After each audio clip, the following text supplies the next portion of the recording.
Alright, Reg here, and welcome to the next video in the series of video tutorials for the Earthbound music editor.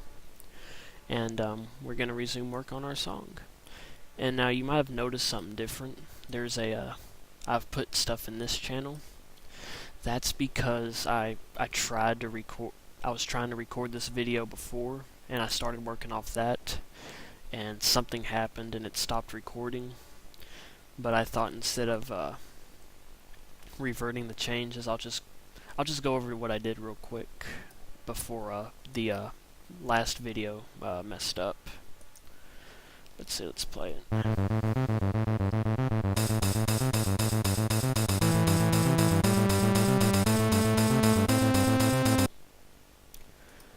Now I can't quite remember what all the changes that I did between the last video and now, so I think I made this a little longer, like I changed this to 8, and I think it might have already been there, I'm not too sure. And I also extended the hat to just play out a little longer, like it did.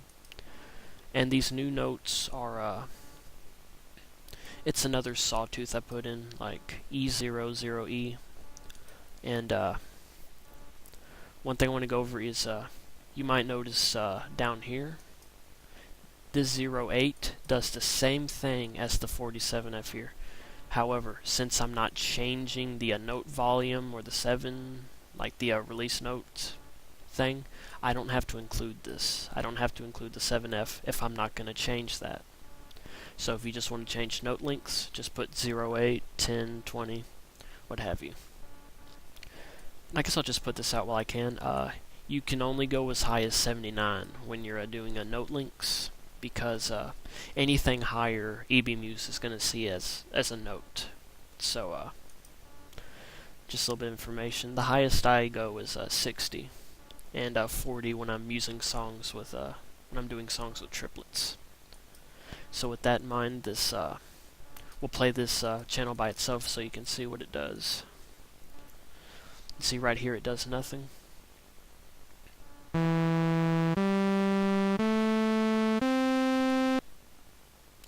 And now right here, I could have just left this as 8 and just put a whole bunch of these right here, but since I'm not going to be putting anything in here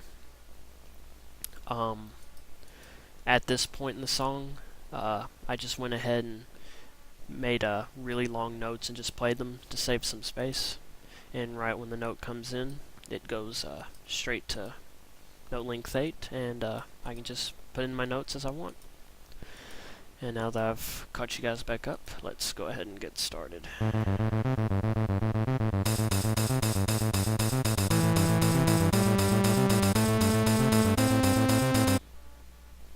Let's see, what can I do to make this cooler?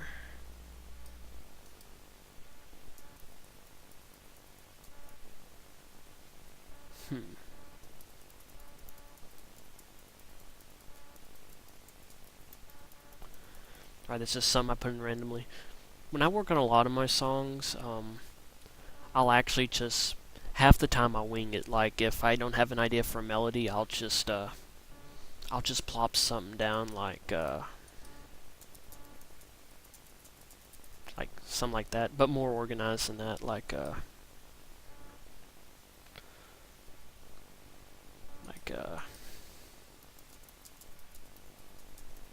or something like that. See, I thought about what I was going to put down.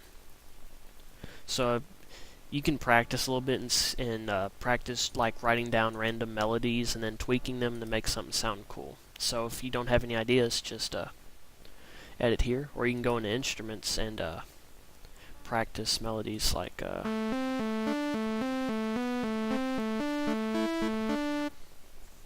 and just stuff like that before you put it down. Anyways, moving on, let's see, I was going to make some changes here. Let's see what this sounds like. I don't think we played it.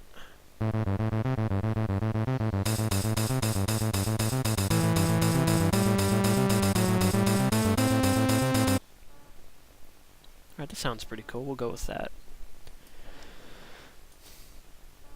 Alright, you know, I think this is actually pretty good for the first routine, so we're going to go ahead and make a new one, and we're going to add.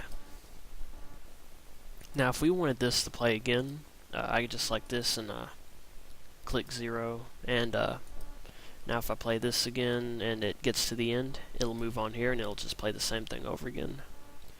So, but we're not going to do that. We're going to do an entirely new pattern. Now this isn't going to change the routine, the subroutine, so we're just gonna copy this. We're gonna copy the routine code, which is the syntax here. You don't need to copy the instrument settings or the note settings because that stuff carries over. So we'll paste this there, and there we go. We have the routine here.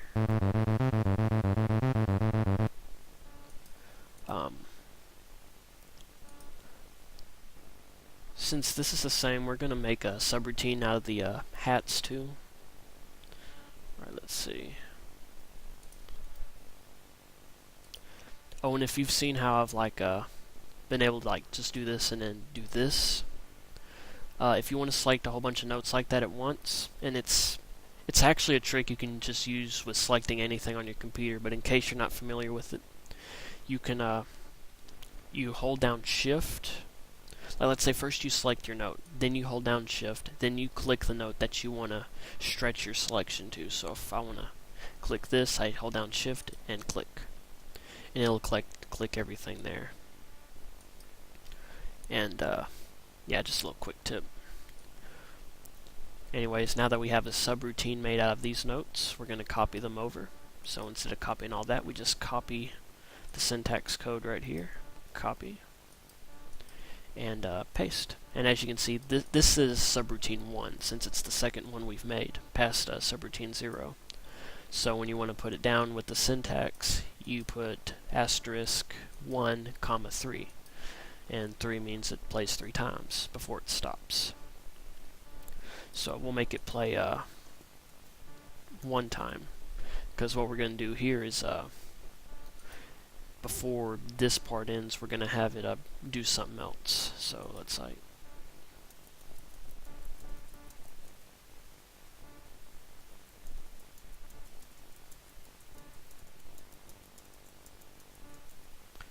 and see, I was just winging it right there. I was just putting down what came to mind. So let's see what it sounds like.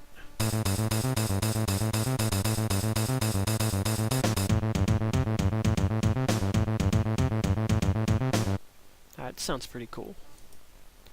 Right now, we had the this thing playing, so let's remember how it sounded. This third channel.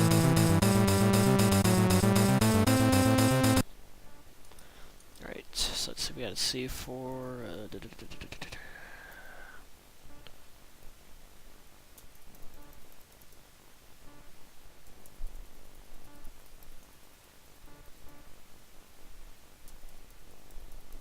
See how that sounds.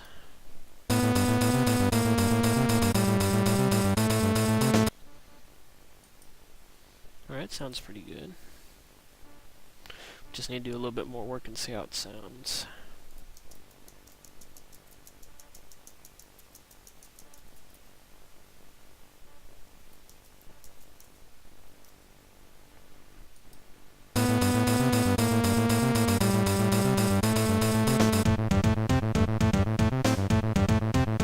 That's pretty cool.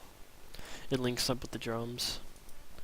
I don't think we want it to do that. Or, actually, I will let it do that. And we're going to have it repeat one more time, so I'm going to copy this. And I'll make a subroutine out of it, and I'll make it repeat 2 times. So, change this to 2. And this whole loop will play twice. And we'll copy this to make subroutine. And set the playback 4 times, since apparently notes repeated. There we go. And then we have to make this longer so it doesn't end the song early. Oh, speaking of the ends, I'm gonna talk about this real quick. You can have stuff after this, but when EB Muse is playing and it reaches an end on any channel, it'll immediately switch to the next track. So if you have any extra notes here, either find a way to put them back in